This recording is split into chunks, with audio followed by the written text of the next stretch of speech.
There was a time when Scott Cawthon was worshipped as a god that could do no wrong. Whether it was with his story, designs, or gameplay, no one would dare criticize the choices made by him as the games progressed in the Five Nights at Freddy's series. In recent times though, it's actually become a trend to analyze, dissect, and sometimes even belittle the core era of Five Nights at Freddy's games we got. A lot of it has to do with how the original demographic of the fans has now simply grown up, and over time, as they matured, they became more and more acquainted with the faults of the FNAF series that they had initially been blind to when watching their favorite YouTuber get jumpscared by the 13th variant of Freddy in a row. One thing I haven't seen any individual criticize yet is the lighting of games 1 through 6, and for damn good reason. It's easy to spot something that looks out of place. It's a feeling we get similar to when we point out something as the uncanny valley. Though not the same, you just get this urge of how things aren't how they were supposed to be. This is exactly why films, games, and shows alike are an incredible art form to master. No one will praise you for getting everything right, but everyone will be there to mock you once even the most minute of details is left unchecked.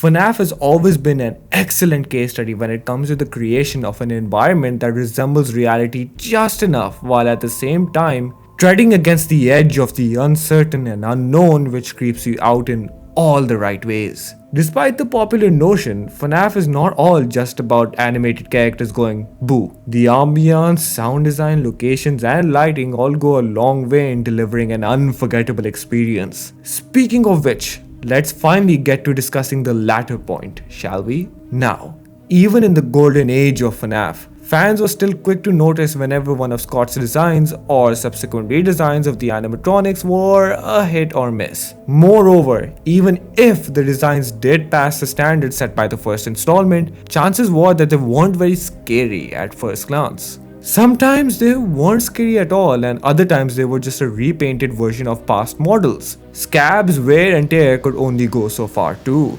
So, before all the memes and fan models, what was it that truly gave us the creeps when we laid eyes upon these animatronics? Well, the simple answer is the lighting. And to explain why, let's get into the long answer. Scott has a natural talent and good eye for setting up his environments' lighting in a way that looks natural enough to appear real, yet angled in a way that brings out the most terrifying aspects in each of Scott's creations. First off, the supposedly expected dim lighting in isolated pizzerias is a great setting that allows you to toy with shadows peeking out from corners. Secondly, Scott favors pitch black darkness a lot, meaning that there's absolutely no color with barely any texture visible.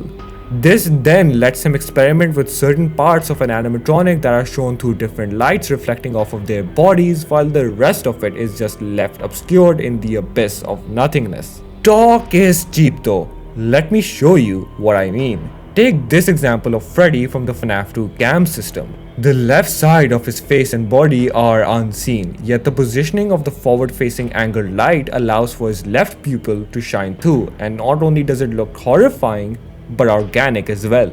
It makes sense for the only white of his design to reflect back the light shining on it, and the implied result is a single white dot staring back at you. All the while, you have the entire right side of Freddy left in the open, and the blend of these two sides of his outer shell work together to give an unnerving feeling. Funtime Foxy from Sister Location's Custom Night and the Nightmare animatronics work in the same way. A beam of light obscures parts of their faces that, when left in a void, only heighten their uncanny-esque vibes, while the parts of them that are lit only go to show the absolute enormous scale of the towering threat before you.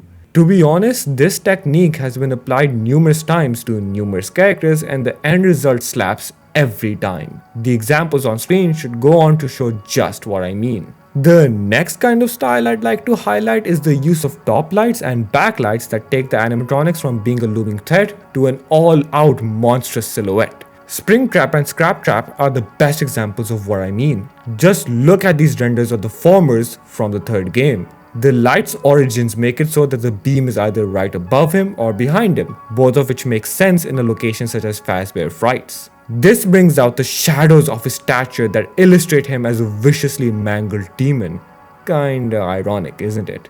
And then you start to notice tiny details such as his jaw or eye that stare back at you, and it all just builds up into a massive shiver that runs down your spine. Scrap Trap is no different. Just look at this final appearance of his. A controversial design such as his still manages to capture the essence of William Afton. Compare this render to the actual model and you'll realize quick enough that there simply is no comparison. And then you have the interviewed style sections which operate under the same lighting system. Need I say anything further?